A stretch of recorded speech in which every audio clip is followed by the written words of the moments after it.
Sim, porque pode fazer uma grande diferença na nossa vida.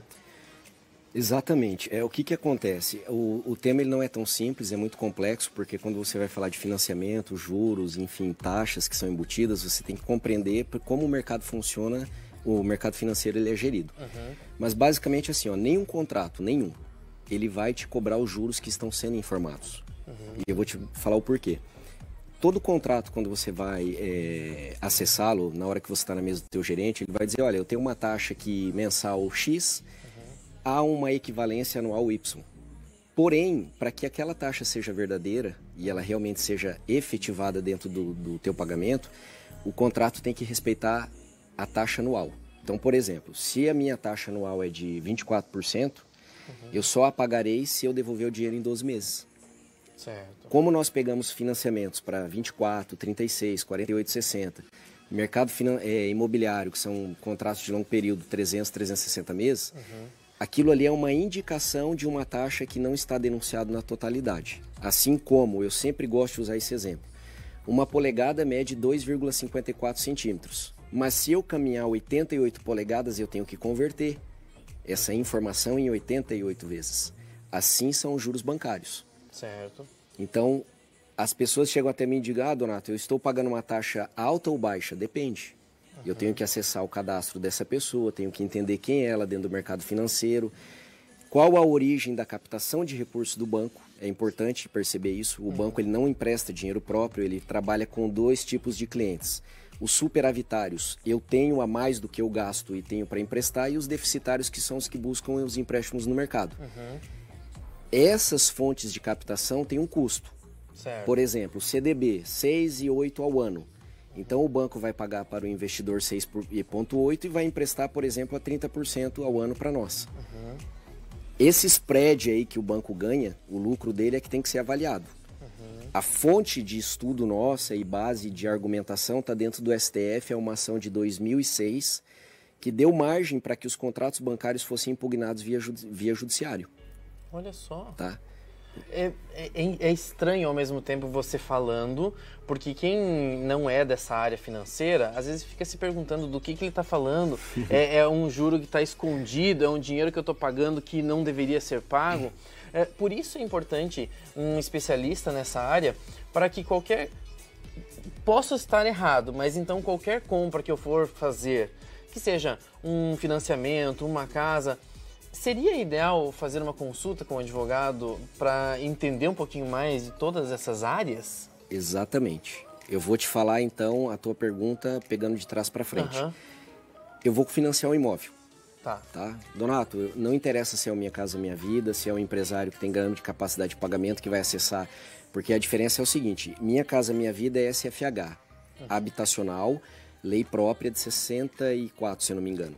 Quem vai financiar acima de R$500 mil acessa pelas linhas de crédito do mercado imobiliário, é outro tipo de juro. Mas tanto um como o outro, quando são contratos superiores a 3 anos, a legislação permite o banco embutir ali a atualização monetária. E nem um gerente ou uma instituição financeira vai dizer para você, você está me pagando, você vai me devolver o capital na parcela, o juro e a atualização monetária vai ficar paralisada esperando a data de pagamento. São contratos que eu chamo de contratos de dívida eterna. Eles não findam ao final. Então, daqui 25, 30 anos, as pessoas que estão financiando suas casas próprias, elas vão receber uma informação do banco. Você não me pagou a atualização monetária. E vai precisar pagar. E vai precisar pagar. Por isso que existe uma cláusula no contrato que diz, olha, em havendo saldo residual, prestem atenção nessa cláusula quando você for assinar um contrato, você terá duas opções, ou desembolsará o dinheiro à vista, e ninguém sabe qual é o valor, porque a atualização monetária ela oscila, ou você vai fazer um novo financiamento por metade do prazo do contrato anterior. Então, se era para 300 meses, agora são mais 150. Ou seja, pessoas vão morrer e transferir a dívida para os seus filhos, para que esses vão ao banco e tomem a iniciativa de fazer a quitação. Só que ninguém avisa isso. É isso que eu tô pensando, eu já tô ficando com medo. As pessoas podem ficar com medo de tudo isso, porque é algo muito sério, tá mexendo com o dinheiro das pessoas. Exatamente. Sem dizer que o Instituto hoje, que é vinculado, é alienação fiduciária, então eu acho um crime o que está sendo feito hoje. Não estou falando como advogado, eu estou falando como um cidadão brasileiro. A maneira como as coisas têm sido feitas dentro do sistema financeiro brasileiro. Quando você vai estudar o argumento do banco para ter spread alto, spread é a diferença entre a captação e a cobrança. Certo. Ele diz, olha, o brasileiro é mau pagador. Mentira. Estudos do Banco Mundial demonstram que nós somos melhores pagadores que o americano, que tem uma taxa de juro final na cadeia muito mais baixa. Uhum. Então eu desqualifico a argumentação do banco, tirei a primeira. Segundo, ele tem que olhar o risco da operação. Se eu tenho algo vinculado ao meu CPF. Então uma coisa é avaliar o Donato como pessoa física tomando crédito e se eu trago uma garantia para aquela operação. É outra questão que o banco não fala para ninguém. Ele trata todos iguais. Ó, sim, o meu juro é esse e todos que entram na minha agência vão acessar essa taxa de juro remuneratória. Uhum. Se você conhecer esse mecanismo, eu estou dando uma ferramenta para quem está assistindo. Você pode conseguir acessar a taxa de juro mais barata dentro do mercado. Ali na mesa do gerente, impugnando dessa maneira. Então você está dizendo que se nós fôssemos hoje no banco e se eu não soubesse dessa informação, eu receberia uma taxa de juro exatamente igual a você, igual ao outro, igual a todo mundo. Seria um padrão. Mas não é bem assim. Tá. Cada indivíduo pode ter uma taxa diferente? É direito dele ter uma taxa diferenciada. Acontece que o fundamento para a taxa de juros ser mais barata é oculto. Você não vai achar numa tabela do banco quando você entra ele falando sobre o rating da operação. Uhum. Ó, Thiago, o rating da operação é feito de tal e tal maneira. Ele não fala isso. Agora, se você souber usar essa ferramenta, ele tem que te dar acesso ao teu rating para que você brigue por uma taxa de juros mais barata. Uhum. Eu estou há 12 anos no mercado, tá? Eu tenho 10 anos de mercado de trabalho dentro da segurança pública, migrei para essa área e nunca parei, sempre contrato de banco. Eu tive a oportunidade até hoje de toda a carteira de clientes que eu atendo no Brasil, só 2 empresas ver que o banco deu uma taxa de juro para ela conforme a necessidade dela. 2? Só 2. E atendi tenho mais de 5 mil casos aí atendidos. Inclusive, ele é advogado hoje do Emerson Fittipaldi, né? Do ex-piloto, né? E que realmente precisou fazer uma reforma grandiosa na sua conta, em todos os seus bens, enfim, porque algumas pessoas conhecem da história e tudo mais, entrou em dívidas, endividamento, e é preciso fazer uma revisão bancária, uma revisão de conta, uma revisão de taxas e juros. Tudo isso é feito por você hoje em dia, o teu escritório? Exato, eu tenho uma equipe hoje de advogados, auditores, nós somos praticamente em 30 pessoas trabalhando, né? Eu tenho pessoas de diversos conhecimentos dentro do nosso grupo. Uhum. Eu só quero fazer uma observação interessante. As pessoas falam do Emerson Fittipaldi, o cara foi, né, ele mora fora do Brasil, uhum, e tudo mais. Só que ninguém sabe o que aconteceu para levar ele aonde ele chegou. Sim. Né? Não quero entrar no mérito aqui, mas ele apostou em algumas políticas públicas e o que ele tinha ele perdeu. Uhum. Só que olha o que é interessante. Antes de nós assumirmos a assessoria dele, um determinado banco foi lá, ele tinha uma cédula rural com aquele banco, e inadimpliu por um período e foi chamado a renegociar essa cédula. E foi ali que ele perdeu uma propriedade muito valiosa dele.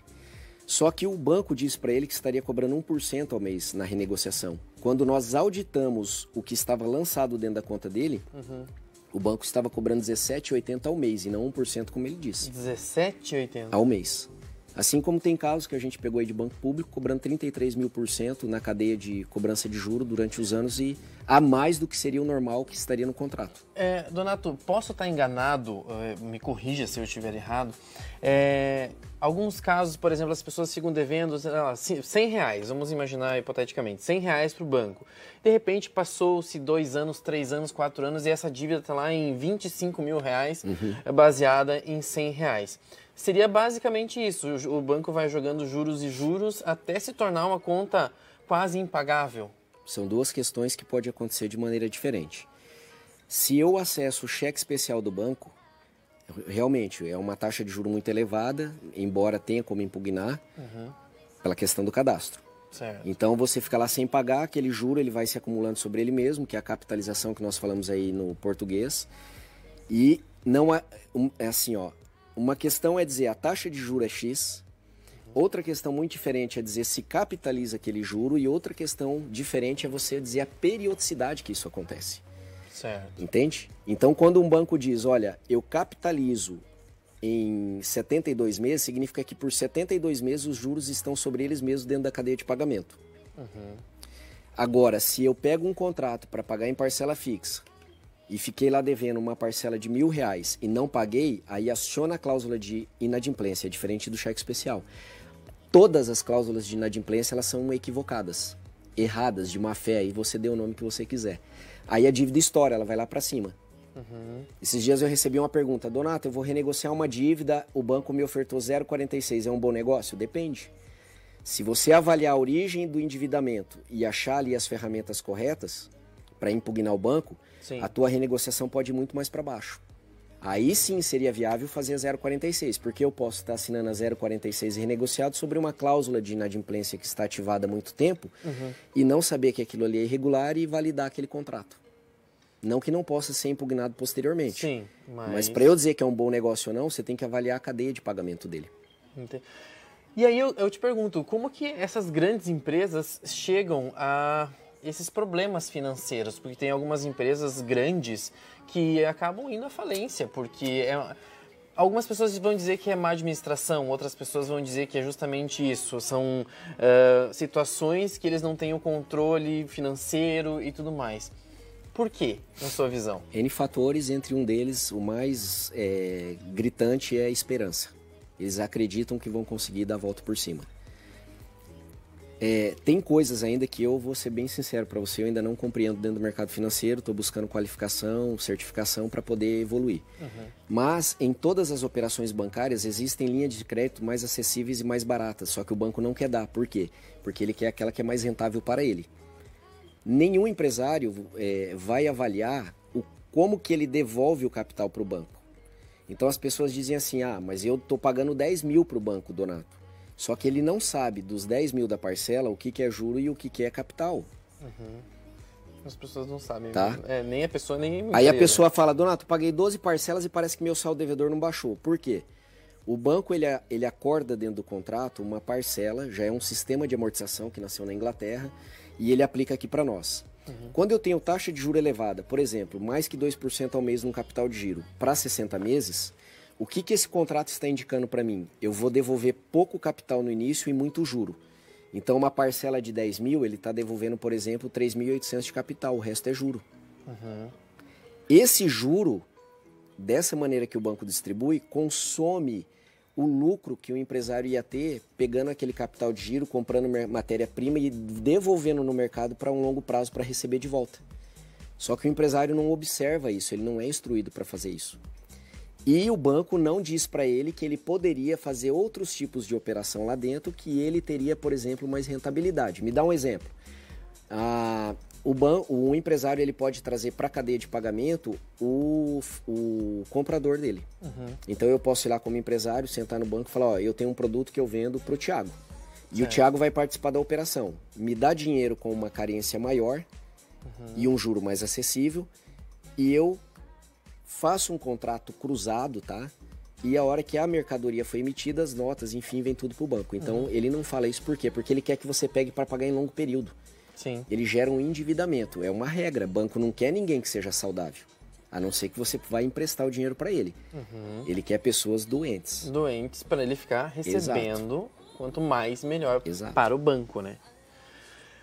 Gente, que situação, né? Mas é interessante que o Donato veio aqui conversar sobre isso, porque a gente vê muitas pessoas financiando casa, veículo, enfim, terrenos, tantas situações, e às vezes não sabem que existe tantas possibilidades aí por trás, né, do sistema.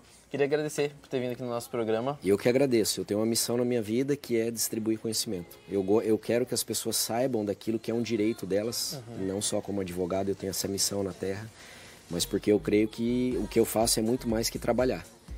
É dar para as pessoas aquilo que eu tenho, porque outras vão dar para mim aquilo que eu preciso também.